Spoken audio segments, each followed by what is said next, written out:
Namaste, Shri Matre Namaha. Welcome to the book reading series where every week I will be reading from a treasure uh, of, of the books that I have with me. I'm an avid reader, and over a period of years, I have a library of some very amazing books that can give wisdom insights that can actually illuminate our lives in many ways.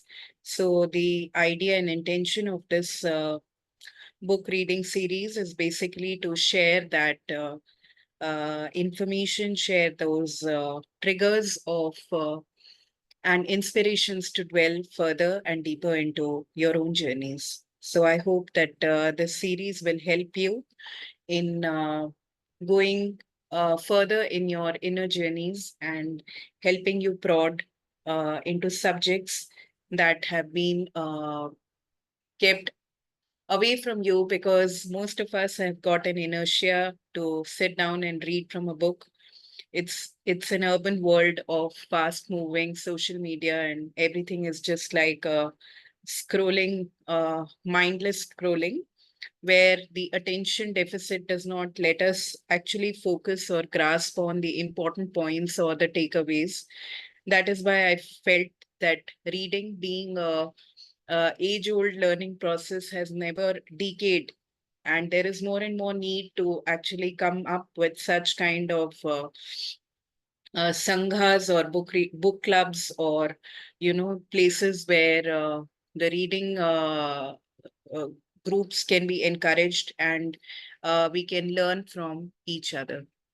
Okay, so what I'll do is that I will be actually every Monday I will be doing this book reading and recording it here and sharing it on my YouTube link, and sharing the link because the files are big and cannot be shared on WhatsApp directly. So, uh, the first book that I'm going to be taking up today is basically not a book, but from a collection of my own, like what I did in the year 2016 is that I was very much keenly inspired to read and understand and absorb from the teachings of Guru Amritananda ji of Devipuram, who is also my Sri Vidya Guru. And I wanted to learn myself many of the things that he was sharing so compassionately with everyone. But there was no book, or there was no data on one place, so I had to do a momentous undertaking of compiling some of his little write-ups across many people. Many of his devotees had these priceless treasures of his writing. So what I did was that I actually compiled them together. I got them, I got the I got the things photocopied, and I put them together into a spiral bound black and white kind of a book, and I read it all. So I have around mm, 5 to 8 such kind of compilations of Guruji's thoughts and works. So, Guru Amritananda ji of Devipuram was a nuclear scientist who devoted himself to the true power of Shakti, and his life is a contribution to Sri Vidya and taking Shakti to many devout seekers across the world. But what I like most about him is the simplicity and the humility with which he actually came forth to share these very high teachings and make it available for us so easily. So here I am, and there are this has got a collection of basically some short write-ups here. So this is Guru Amritananda ji. He's got a very sweet looking face and kind eyes. And I'm going to be reading this chapter called as Love and Light. So Guruji says, you can live in the past, you can know it, but you cannot change it. You can't live in the future. You can't know it, but can make it. So, act now using all your resources to rewrite the destiny you want. Feeling of helplessness comes from not using all our resources. We forget that all people we know and all those whom we don't know, for example, Facebook and Google, constitute our resources. Let us use them. You are never hopeless or helpless, only that you did not seek help. Alone, I cannot, and together we can do it. We can recreate a better world. Like minded people get together and act now to make a better world for our children, grandchildren, and next 100 generations. What kind of a world are they going to want, and what do we want them to have? Let us imagine the future we are making for them.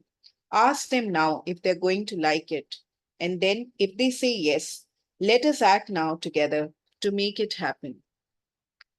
I would like to see a world free from want, aggressiveness, exploitation, full of love and light, bubbling with creativity. I want a world with more contributors than consumers. I want production by masses. I want a world where money doesn't have, but people have the power. To me, goddess is life of environment, internal and external. I want a better goddess, meaning a better quality of life for all living beings on land, sea, air, or space. I do not want life to be patented and be used for personal gain. If God patented air, how would we have bre- taken our breath? As I said earlier, and people working for a common vision together can rewrite the life of n square people. Each of you who want to create a better destiny should get a following of 70,000 to make 70,000 into 70,000. That is 5 billion people's lives better. Think it. Isn't it worth a try?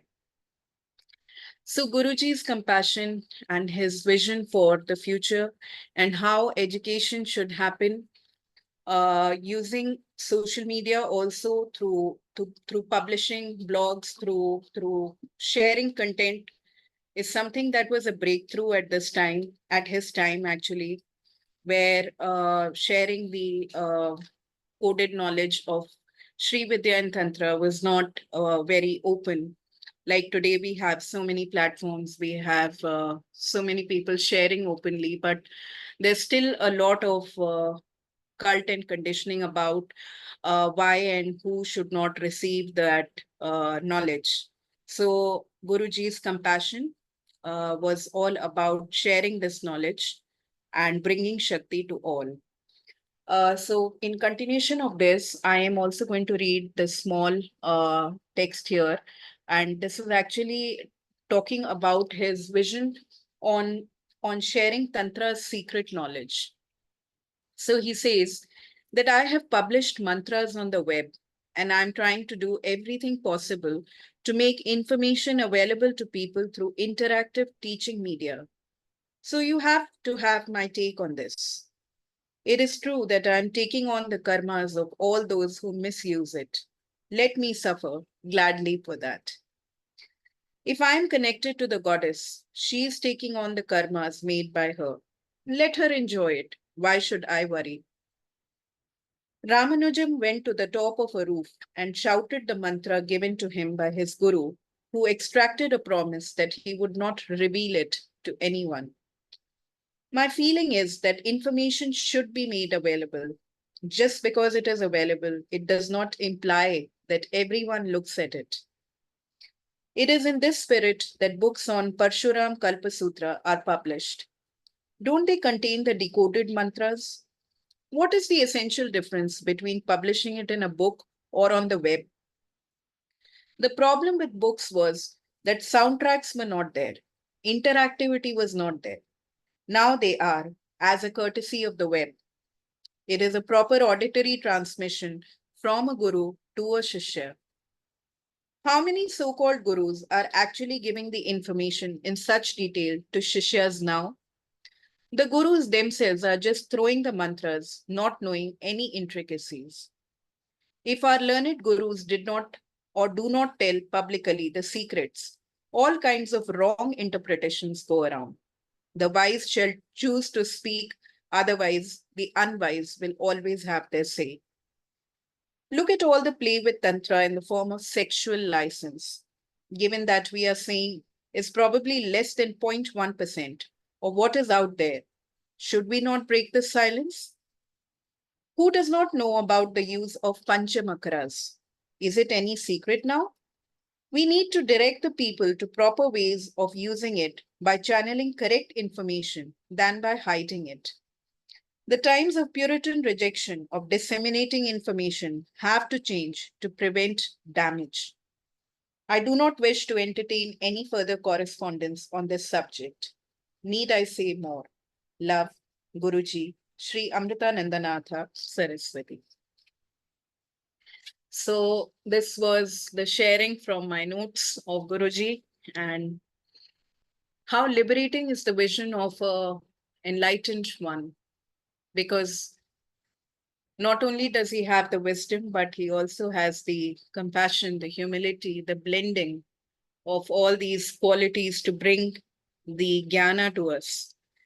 So I hope that this journey with the book readings continues to offer light on our paths and helps us move forward with greater insights. Thank you very much.